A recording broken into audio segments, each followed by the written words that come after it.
March 1945, the Philippine Sea. The vast Pacific stretched into black infinity, its surface calm yet deceptive.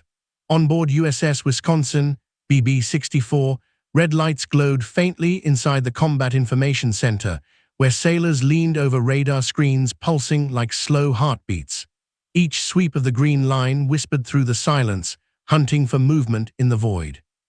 Outside, the battleship's deck was slick with salt and night dew.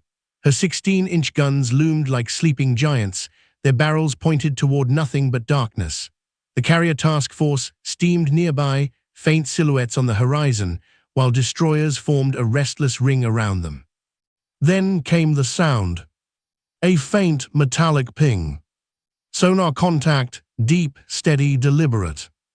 Far below, in that cold, crushing silence, steel shapes slid through the depths, Japanese submarines, running silent, periscopes raised just enough to glimpse the distant wakes of America's most powerful battleship.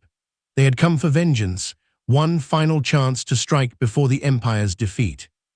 Aboard Wisconsin, tension thickened, men gripped headphones tighter, orders were spoken low, measured, precise, every heartbeat felt louder than the sea itself. Above and below, two worlds prepared for a collision neither could see coming, yet both the year was 1945, and the Pacific War had entered its final, most desperate phase. Japan's empire, once stretched from Burma to the Solomons, was collapsing under the relentless pressure of the Allied advance. Yet even as American carrier groups swept across the central Pacific, there remained a lurking threat beneath the waves: Japan's submarines. Once envisioned as instruments of strategic warfare, they were now reduced to hunters of opportunity, silent predators waiting for a miracle. For the men of the United States Navy, the ocean had become both battlefield and shield. The fast carrier task forces, numbered 38 and later 58 under Admiral Mark Mitcher, had carried the war from the Marianas to the Philippines and beyond. Escorting those floating airfields were America's great battleships, including the newest and most formidable of them all, USS Wisconsin, BB-64. Commissioned in April 1944, the Wisconsin represented the peak of American naval engineering.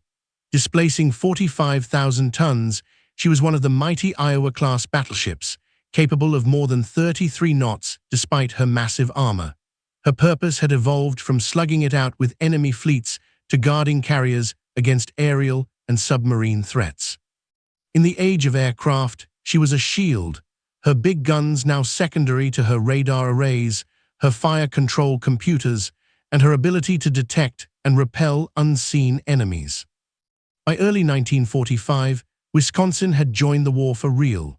After her shakedown in the Atlantic and brief workups, she transited the Panama Canal, her gray hull slicing through the narrow locks as sailors leaned over railings, staring at the lush jungles that framed their path. Ahead lay the Pacific, an ocean where even giants like her could vanish in moments of fury. In December 1944, she joined the Pacific Fleet, becoming part of the powerful Task Force 38. Her first mission, to cover airstrikes against Formosa and the Philippines, supporting the invasion of Luzon. These were weeks of endless watchstanding and readiness.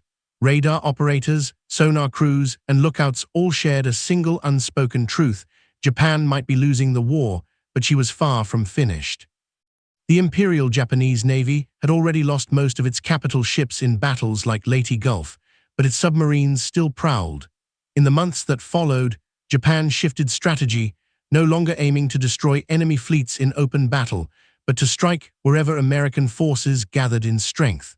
Submarines became the last shadow weapons of an empire running out of air and fuel. Each American task group was now a fortress at sea, carriers in the center, surrounded by cruisers and destroyers, with battleships forming the heavy core. Within this mobile wall, Wisconsin steamed like a steel leviathan. Her crew numbered nearly 2,800 men, engineers, gunners, radar operators, and officers, all working in the deafening rhythm of turbines and waves. Their days were defined by routine, punctuated by alarm. Every sonar ping, every flicker on radar could mean danger. The Combat Information Center, CIC, deep inside the ship, became their nerve center, a darkened room lit by glowing screens and cigarette embers.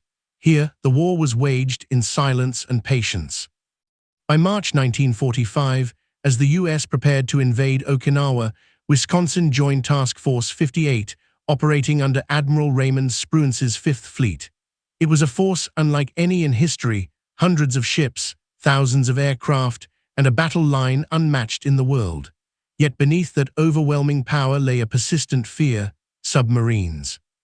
American intelligence warned that Japan still possessed dozens of operational subs, some patrolling near the Philippine Sea and the Ryukyu Islands. The losses of the carriers USS Wasp and USS Liscum Bay, along with destroyers sunk earlier in the war, reminded every sailor what a single torpedo could do. The Japanese submarines had been bloodied but not broken. Their commanders were desperate, sometimes suicidal, driven by orders that valued results above survival. In Tokyo, naval planners knew they could no longer contest the skies or surface seas, but beneath, there was still a chance to wound the enemy's pride. In those dark waters, USS Wisconsin represented exactly that: the pride and invincibility of American sea power. Destroying her would have been a symbolic strike, a blow echoing across both oceans. Japanese submarines began to stalk the routes of the task groups, using long-range reconnaissance and night surface approaches to penetrate escort screens. Every time Wisconsin steamed with the carriers, the risk was real. Her crew could never see the enemy, only sense him: a contact on sonar, a wake in the moonlight, a flash on the horizon. Even when nothing happened, the tension never lifted. Beneath the calm surface, war waited in silence. As March turned to April, the sea grew crowded with history. The invasion of Okinawa loomed, the largest amphibious operation of the Pacific War, and every available ship was called forward. The Japanese Navy, cornered but cunning, prepared to throw everything it had left into the battle, including its remaining submarines. And somewhere in those depths, among the black currents and pressure, steel hulls moved unseen. Men inside them counted oxygen and hope in equal measure. Their mission: to destroy a ship the Americans believed untouchable. It was in this setting that Wisconsin entered her most dangerous waters yet, where radar and steel would meet the ocean's oldest hunter. To understand what lurked beneath Wisconsin's keel that spring, one must understand the enemy that waited there: the Imperial Japanese Navy's submarine force. By 1945, it was a fleet divided by desperation. Once among the most advanced undersea services in the world, Japan's submarine arm had entered the war with long-range designs that outclassed many of their counterparts. But after years of losses and changing doctrine, what remained was a mixture of innovation and ruin. At the beginning of the conflict, Japan had seen submarines as strategic weapons, tools to destroy enemy warships rather than merchant shipping. Unlike the Germans, whose U-boats strangled supply lines, Japanese commanders pursued decisive fleet targets. This philosophy led to bold but costly missions: ambushes of carrier task forces, reconnaissance near Hawaii, and supply runs to isolated garrisons. Among these steel ghosts were several legendary classes. The I-400 class, the largest submarines of the war, could launch aircraft from onboard hangars intended to strike the Panama Canal or American bases. The I-58, commanded by Lieutenant Commander Mochitsura Hashimoto, would later become infamous for sinking the USS Indianapolis.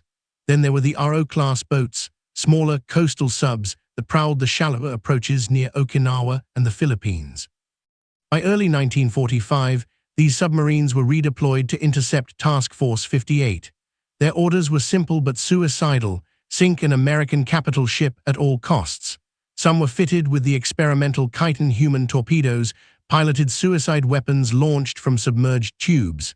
To their crews, failure meant dishonor; success, death with purpose. As Wisconsin and her task group advanced toward Okinawa, Japanese submarines began forming a barrier line stretching across the Philippine Sea. Intelligence intercepts from Ultra hinted at increased underwater activity, but exact locations were unknown. The ocean was vast, and a single submarine could vanish beneath 1,000 square miles of water. For Task Force 58, detection meant survival. Wisconsin's escorting destroyers, ships like USS Hazelwood, USS Van Valkenburg, and USS Strathern, carried the latest sonar sets and depth charges. But even with superior technology, spotting a submerged enemy in the mid-Pacific remained as much art as science. Inside Wisconsin, the mood was steady but alert. Her captain, Thomas Burrows, trusted his crew's discipline, drills were constant, anti-submarine watch rotations ran day and night. The ship's Combat Information Center tracked every contact, merging radar plots with sonar returns from the destroyers. When a contact appeared, every man knew the procedure: general quarters, stations manned, and all watertight doors sealed. Meanwhile, far beneath them, Japanese captains studied the movements of their prey through periscopes blurred by oil and spray. They knew the danger of approaching a U.S. task group, destroyers with radar and aircraft circling above, but they had no choice. A successful strike could alter the perception of Japanese strength, even if only for a moment. For days, the dance continued unseen. Submarines surfaced at night to recharge batteries, then submerged at dawn to avoid aircraft. Wisconsin's task group changed course frequently, unaware that several periscopes had already glimpsed her gray hull against the horizon. But technology was shifting the balance. American radar and sonar coordination had reached a new level of sophistication. Destroyers communicated by coded bursts, plotting submarine bearings in real time. Aircraft from escort carriers patrolled overhead, dropping sonar buoys and depth bombs. The hunter was now hunted. Still, the Japanese submarines pressed closer. On several occasions in March and early April 1945, contacts were reported near Wisconsin's formation, each one brief, each one vanishing before confirmation. Some may have been false echoes, others real shadows that slipped away unseen. Every hour brought another chance for disaster. Wisconsin's crew never knew how close death came, only that the ocean beneath them was not empty. In those final weeks before Okinawa, the stage was set. Beneath the calm blue surface, Japan's last undersea weapons prepared to strike. Above, the world's most powerful battleship steamed forward, her fate unwritten but her defenses ready. Soon, the silence of the sea would break, radar pings rising into alarms, destroyers racing to intercept, and Wisconsin's guns standing ready for a battle not of steel versus steel, but of man versus the unseen depths. The heart of modern naval warfare in 1945 no longer beat solely in the engine rooms or gun turrets. It pulsed within the Combat Information Center, a darkened chamber hidden deep inside the ship. Here, sailors surrounded by radar scopes and sonar repeaters translated invisible echoes into decisions that meant life or death. For USS Wisconsin, this coordination was the essence of survival. The tactical symphony that linked radar, sonar, and surface watch depended on discipline, timing, and trust. Radar operators on the main mast scanned the air and horizon, detecting anything breaking the water's surface, periscopes, wakes, even drifting debris. Beneath them, the sonar men listened to the unseen, sending out pings that rippled through the depths, each return a coded whisper. Communication between the CIC and the bridge ran through headsets, voice tubes, and messenger relays. When a sonar operator called possible contact, the report moved up the chain within seconds. The destroyer escorts, each with its own sonar gear, would be alerted to triangulate. If two ships confirmed the same echo, the response began, speed increased, courses shifted, and the destroyers detached to investigate. Radar, though revolutionary, was limited against submarines. The surface of the sea, alive with waves and spray, confused early sets. Sonar was more reliable, yet it required proximity and precision. For the men aboard, this invisible duel demanded near-constant vigilance. The ocean was vast, but a single missed sound could mean annihilation. The tactical angle was therefore a test of coordination more than courage. Aboard Wisconsin, the commanding officers practiced what they called layered defense. Aircraft patrolled overhead, destroyers screened the perimeter, cruisers and battleships formed the inner ring. Wisconsin herself carried lookouts even during moonless nights, their eyes trained for any faint glimmer of a periscope or torpedo track. Each radar ping, each sonar pulse became part of a living rhythm. The sea spoke, and they learned to interpret its voice. The human angle unfolded within that same rhythm, men living not in battles, but in the endless waiting between them. Life aboard Wisconsin was a world of noise, metal, and monotony punctuated by moments of pure adrenaline. The battleship was a floating city, 887 feet long, 108 feet wide, and alive with nearly 3,000 souls. There were no quiet corners. The thrum of engines, the vibration of turbines, and the smell of oil and saltwater filled every compartment. For most sailors, the ocean itself was unseen.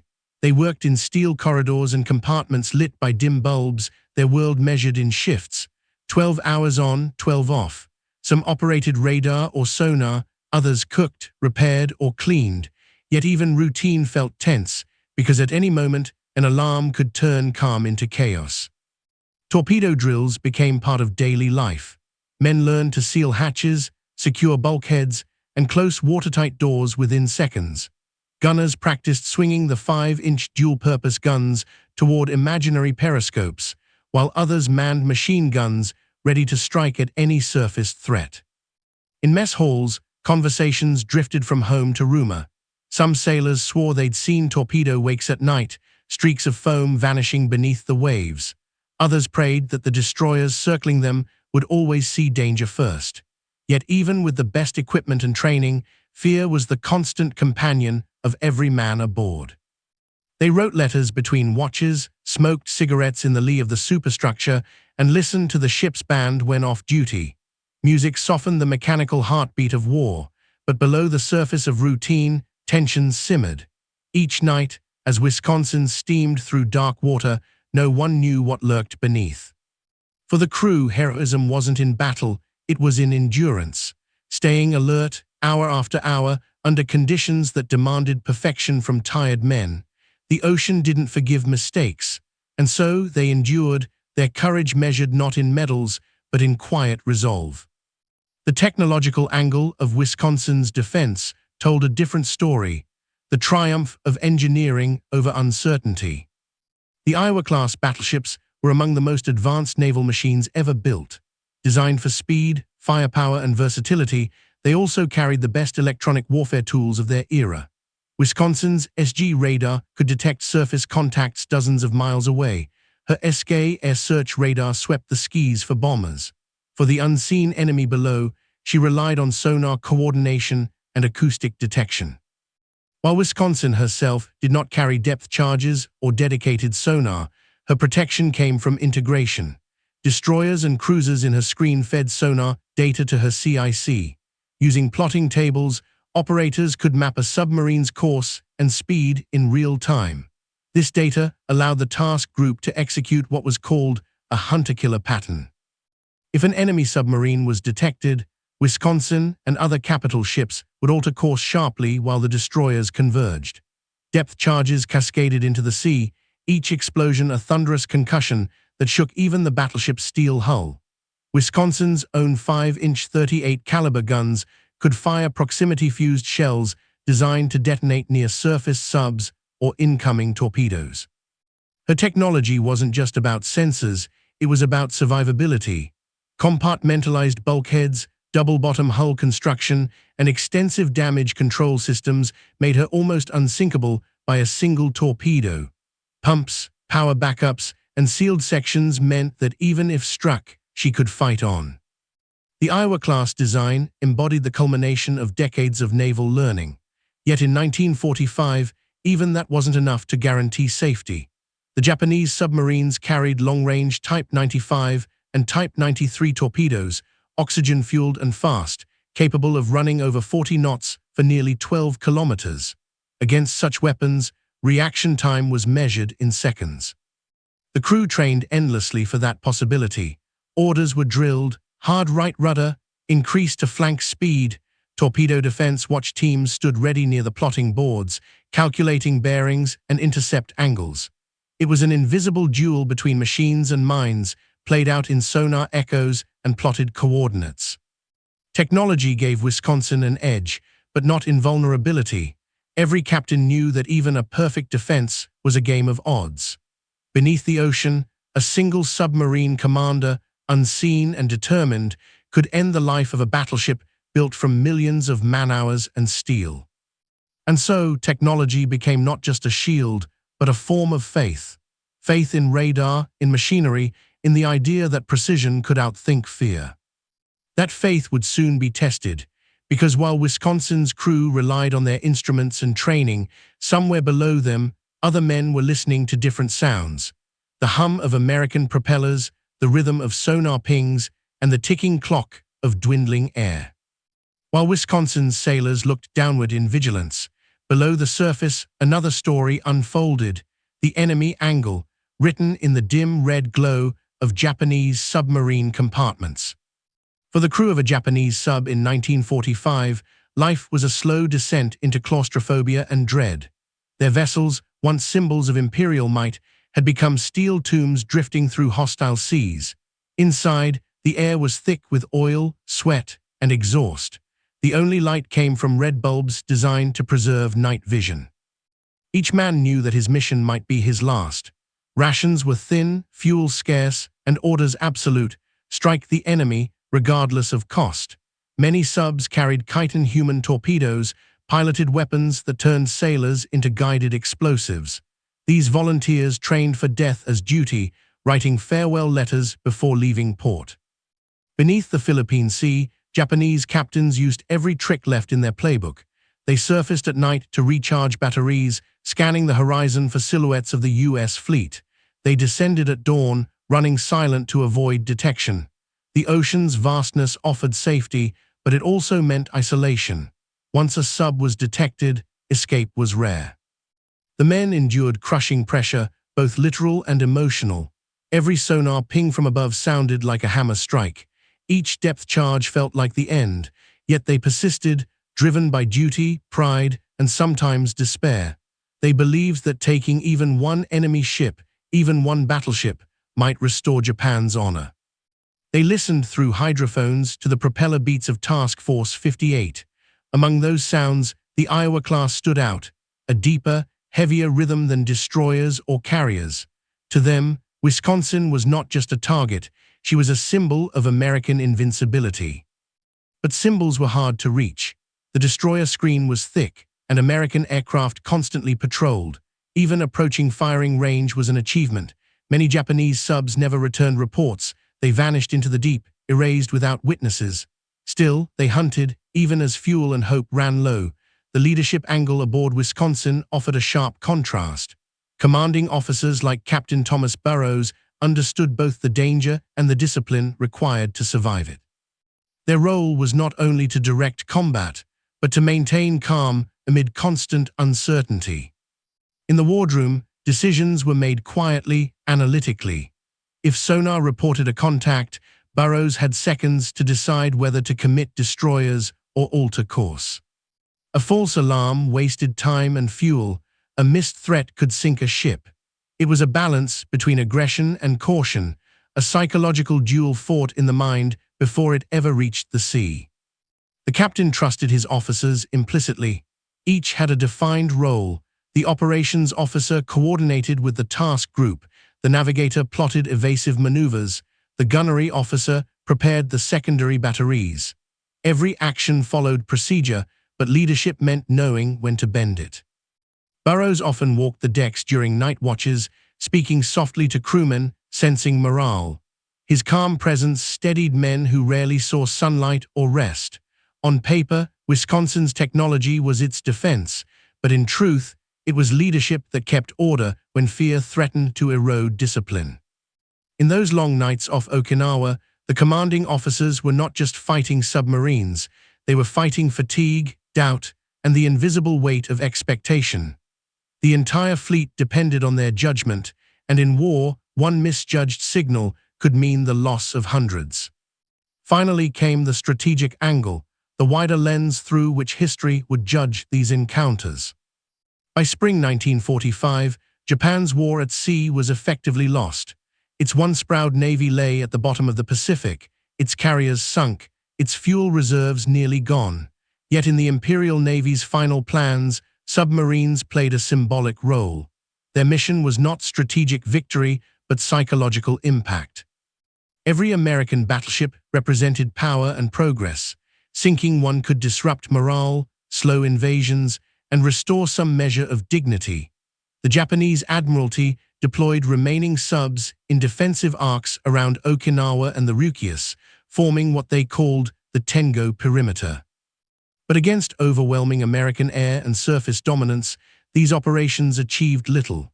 The U.S. Navy's combined radar coverage, air patrols, and hunter-killer groups turned the once-dreaded undersea threat into a hunted species.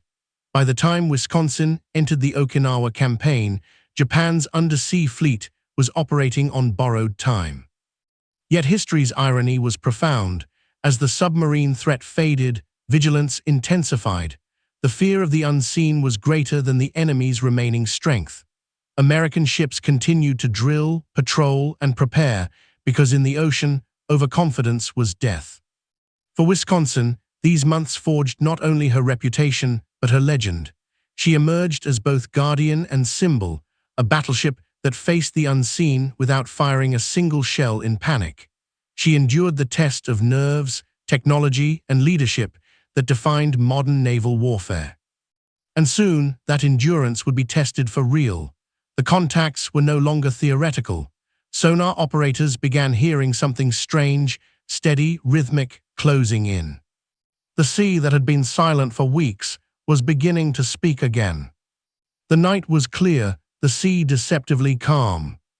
It was April 7, 1945, the same day Japan launched its last great naval sortie, Operation Tengo, sending the battleship Yamato toward Okinawa. Above the waves, Wisconsin and her task group steamed east of the Ryukyus, supporting carrier strikes against airfields and shipping. Beneath them, the ocean stirred with unseen movement. At 23:40 hours, the sonar room aboard the destroyer USS Van Valkenburg reported a faint but steady contact, bearing 215 degrees, range 2,000 yards, depth unknown. The soundman's voice broke the stillness of the CIC. Possible sub-contact, repeating bearing 215. Inside Wisconsin's Combat Information Center, officers froze. The bearing placed the contact on the battleship's starboard quarter, close, too close. Orders moved instantly. The task group commander, stationed aboard the carrier Bennington, gave permission for the screen to investigate. Wisconsin reduced speed to 15 knots, maintaining course while her escorts turned outward in a defensive spread. The destroyer's propellers thrashed the sea as they closed the range. Their sonar pings echoed rhythmically, each return a clue in the underwater pursuit. On the surface, the vast battleship continued forward, her running lights darkened, her crew tense and silent, every ear in the sonar rooms strained for confirmation. Then the contact split. Two distinct echoes appeared on overlapping bearings, one to port, one directly astern, a double threat. "Two subs," the sonar officer whispered. "They're tracking us." Moments later, a lookout aboard Wisconsin shouted down from the aft superstructure, a phosphorescent streak in the water crossing the wake. It vanished within seconds, leaving a faint trail of bubbles. Whether it was a fish or torpedo, no one knew, but every man aboard acted as if it was real. Hard to port. The ship heeled slightly as the rudder swung over. Alarms sounded quietly, internal only, no external sirens to reveal position. Inside the engine room, engineers braced themselves against the vibration as turbines roared. The 45,000-ton warship turned like a predator, steady but swift, her escorts weaving in parallel. Depth charges rolled off destroyer sterns and plunged into the darkness. Seconds later, the ocean convulsed, a chain of explosions tearing through the depths, bright flashes reflecting off the battleship's hull. The sound hit Wisconsin's decks a second later, a deep metallic boom felt through every bone. For minutes the sea boiled, then silence. The destroyers widened their search, sonar scanning the area in expanding circles. Oil and bubbles surfaced briefly but dispersed too quickly to confirm a kill. The CIC logged the event, 2 unidentified underwater contacts, depth charge attack executed, no confirmed result. But the tension didn't fade. Wisconsin's officers knew Japanese submarines often operated in coordinated wolf packs, shadowing task groups for days before attacking again. Orders were given to maintain zigzag patterns, changing course unpredictably to confuse torpedo aim. Every 15 minutes, Wisconsin altered her heading by 20 degrees, left, then right, then back again, her path like a heartbeat traced across the sea. In the radar room, operators swept continuously for periscopes or wakes. The smallest anomaly, a flicker on the scope, a shadow against the waves, sent pulses racing. Up above, carrier aircraft from Bennington and Hornet launched flares, illuminating the sea in eerie bursts of white light. The ocean glowed like liquid glass, revealing only waves and smoke drifting from distant strikes over Okinawa. The submarine threat remained invisible, but everyone aboard felt it. In the mess decks, coffee cups rattled against steel tables as the ship turned again. In the sonar room, the men kept their headsets pressed tight, sweat dripping from their faces. And in the captain's chair, Thomas Burroughs stared into the black horizon, knowing that somewhere beneath it, a Japanese captain might be doing the same. Just after 01:20 hours, another contact appeared, this time directly ahead of the formation. The destroyer USS Strathern confirmed, faint propeller beats, closing range. The task group's course shifted north by 30 degrees. Strathern and USS Hazelwood accelerated to intercept, dropping another spread of depth charges. For 20 minutes, the ocean erupted again. Then a single shockwave hit Wisconsin harder than the rest, a deeper concussion, as if something massive had imploded below. Cheers broke out among the destroyer crews. Some claimed they'd seen debris rise through the foam, but confirmation was impossible in the darkness. By dawn, the sea was calm once more. The task group regrouped and resumed formation. The tension eased, but not the vigilance. The report transmitted to Fleet Command described the encounter with cold precision. Multiple submarine contacts engaged, possible enemy destruction, no damage to friendly units. On the ship's bridge, Captain Burroughs read the final line and nodded once. Wisconsin had survived the night. Whether through skill, luck, or deterrence, the enemy had failed to draw blood.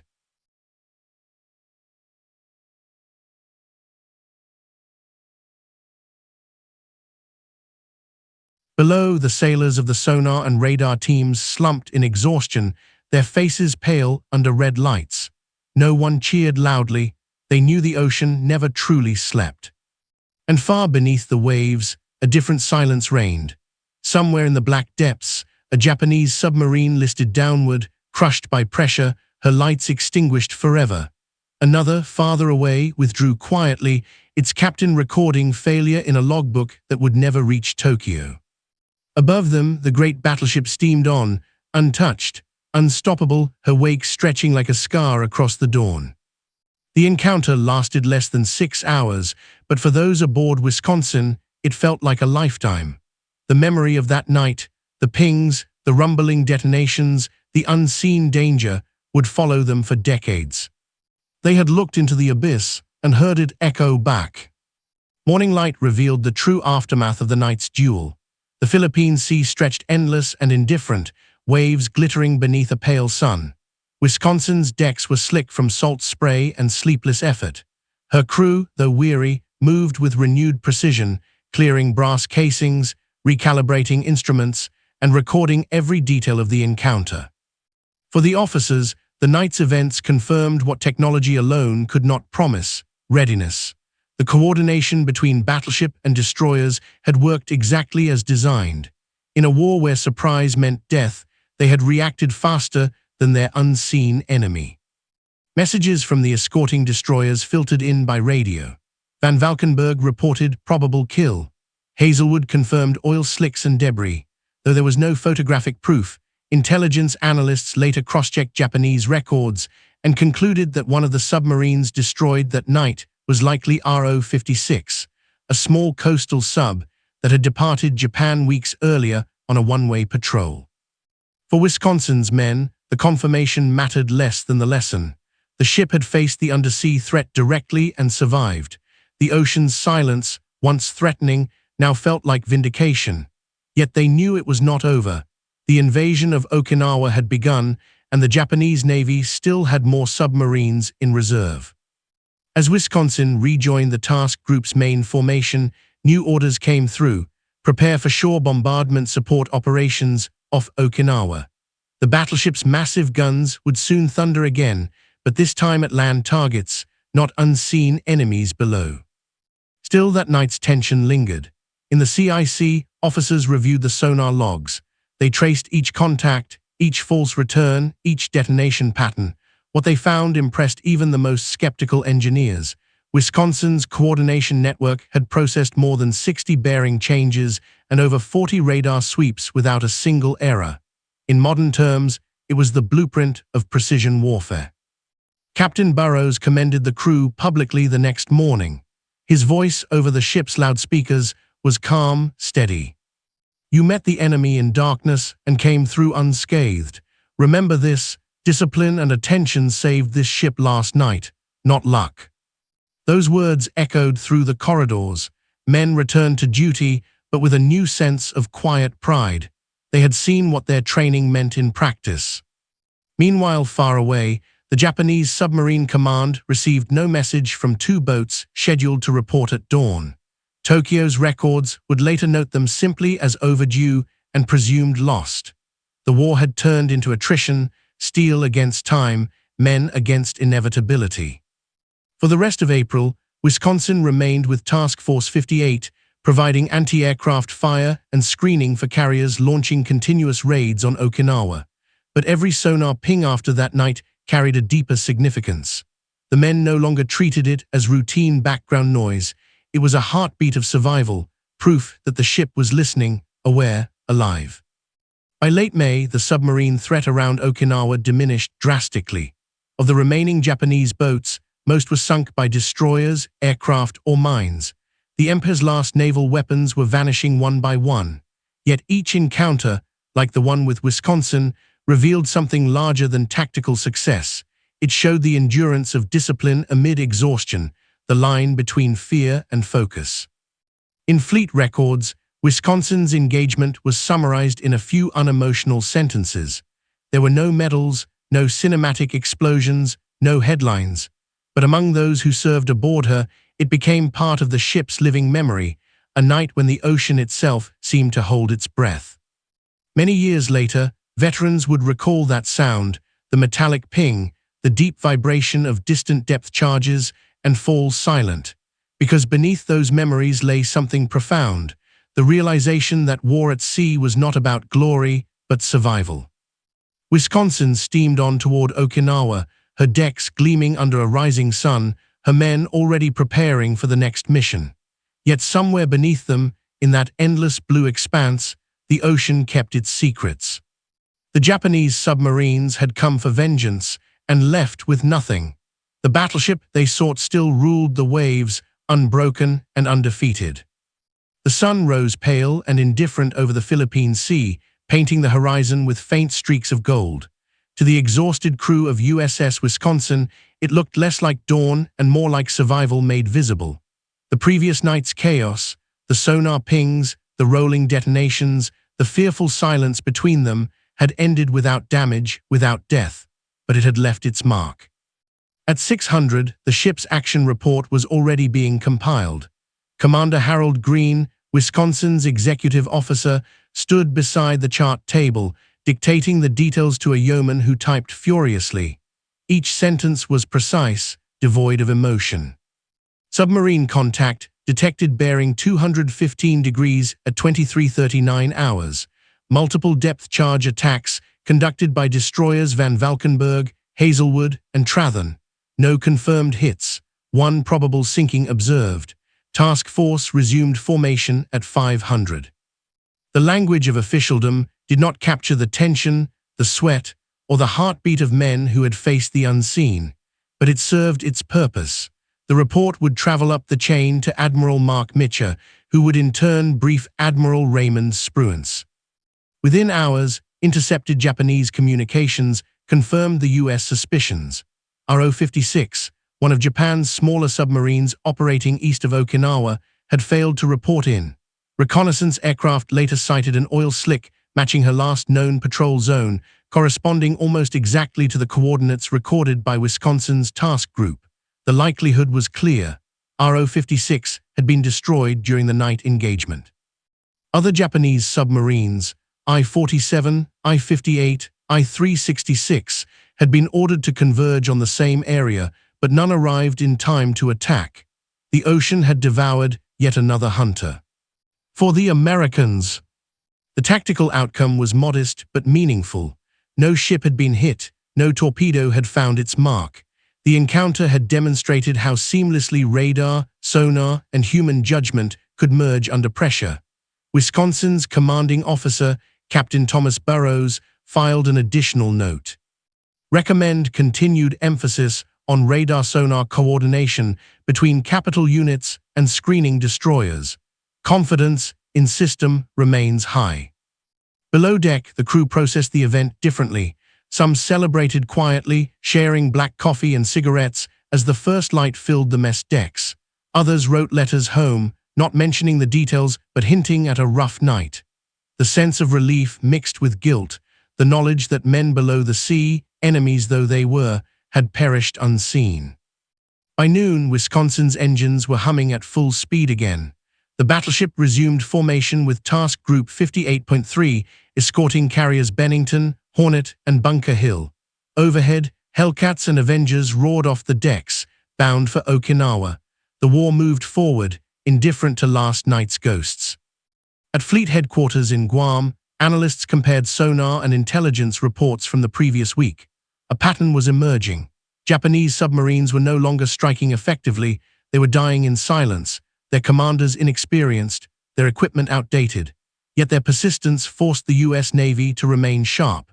The Wisconsin encounter became a small but instructive data point in a growing matrix of anti-submarine warfare intelligence. Back aboard ship, the logbook closed on April 7 with a simple entry. No damage, all systems operational, morale high. But the human story beneath that line endured. Chief Sonarman Henry Brooks, the man who first detected the echo, later said in an oral history interview, "It wasn't the explosion I remember most, it was the silence right before it. You could almost feel another man down there, listening for us. When it ended, it didn't feel like victory, it felt like the ocean just took him." For Wisconsin's crew, the night became a quiet legend. It proved their training worked. It justified their trust in the ship's vast steel body and in each other. But it also reminded them that beneath every calm sea lay something waiting, something that listened back. The official records would list it as one probable enemy submarine destroyed, but among the men aboard, the memory carried weight far beyond the statistics. They had lived through an invisible battle, and in that victory, they found something even deeper than pride. In the weeks following the encounter, the lessons from Wisconsin's experience rippled far beyond her decks. Fleet commanders and naval engineers studied the event as proof that the fusion of radar and sonar networks could turn even massive surface ships, once considered vulnerable, to active participants in anti-submarine warfare. The engagement reinforced a critical idea. Battleships were not obsolete yet. Despite the rise of air power, their armor, stability, and communications made them ideal command hubs for coordinating complex defense grids at sea. In post-action debriefings, Wisconsin's officers detailed how radar operators detected small surface anomalies, periscope wakes, torpedo bubbles, while sonar teams tracked bearings deep below. The destroyers executed depth charge patterns directed by the battleship's central command. It was a synchronized ballet of technology and intuition, one that became the prototype for future fleet defense coordination protocols in the Cold War. When the war ended, the Navy's Bureau of Ordnance incorporated the Wisconsin incident into its post-war anti-submarine report No. 7, emphasizing how large vessels could act as command and control nodes. The report's language was clinical, but its implications were revolutionary. It paved the way for the hunter-killer group concept, carrier-based ASW units centered on coordination, communication, and layered defense. Wisconsin herself underwent modernization after the war, fitted with advanced radar suites and improved sonar communication links. Her wartime experience validated the integration of electronics in naval combat, a philosophy that would dominate fleet design for the next half-century. The Japanese side of the story, however, ended in silence. Post-war archives revealed that RO-56's commander, Lieutenant Commander Takahashi Masaharu, had been operating on incomplete intelligence. Believing the U.S. fleet to be farther north, he had surfaced briefly to transmit his position, an action that likely exposed him to radar detection. His boat was then cornered by Wisconsin's screen and destroyed before he could dive deep enough to escape. By war's end, Japan's once-proud submarine fleet was shattered, more than 130 boats lost, many without ever firing a torpedo. Their sacrifices, though desperate, forced the Allies to perfect the art of undersea detection. Every engagement, even failed ones, sharpened the blade that would define post-war naval doctrine. For Wisconsin's veterans, those lessons translated into legacy. During the Korean War and later, in the 1980s reactivation, many of her systems traced their lineage directly to the innovations born in 1945. What began as improvisation under fire became doctrine written in manuals and practiced across oceans. The encounter also altered perception. The men who once saw sonar and radar as impersonal machines began to understand them as extensions of human instinct, tools that amplified awareness, not replaced it. Every ping, every pulse on a glowing screen carried the weight of unseen lives, friend and foe alike. By the time Wisconsin was decommissioned for the final time, her story had become part of the broader chronicle of naval evolution, a reminder that progress often comes not from victory alone, but from the moments when danger forces adaptation. The official reports may have summarized the night in sterile brevity, but history remembers it differently. In that dark expanse of the Philippine Sea, amid fear and uncertainty, technology and courage merged into one. And as the battleship steamed toward Okinawa under a rising sun, her wake spread across the Pacific like a signature, proof that the old giants of steel could still hold their own in an age where the ocean belonged to the unseen. The war ended months later. Japan surrendered. The guns of the Pacific fell silent, and with them, the echoes of thousands of unseen battles beneath the waves. Yet among the men of USS Wisconsin, the memory of that tense night in 1945 never truly faded. It lingered, quiet but enduring, like the hum of the ship's engines in calm water. In retrospect, it wasn't just a story of radar screens, sonar pings, or oil slicks spreading across the sea. It was a story of transition, from old to new, from instinct to instrument, from steel to signal. The Wisconsin's survival against invisible hunters symbolized the moment when naval warfare crossed an unseen threshold. The ocean had changed, so had the men who sailed it. What began as a night of fear and uncertainty evolved into a lesson written into doctrine, design, and memory. The encounter proved that technology could amplify courage, not replace it, that awareness, coordination, and calm thinking were the real armor of modern war. For the Japanese submariners who never surfaced again, there was no glory, only silence, but their determination forced their enemy to adapt, to evolve, to survive. In that paradox lay the tragedy and the progress of war itself. Decades later, when Wisconsin steamed again into service during Korea and the Persian Gulf, her steel still bore the heritage of that night, a battleship not defined by brute force, but by precision, by information, by control of the unseen. And as she now rests, preserved in peace, her decks tell two stories, one of dominance, the other of vigilance. Beneath her calm grey hull lies a history written in sonar echoes and human resolve. The men who once stood watch on her bridge would say the same thing. They didn't fight for victory that night. They fought for understanding of the sea, of their ship, of themselves. And in that understanding, they found something deeper than triumph. The realization that even in war's darkest waters, knowledge, not power, decides who returns home.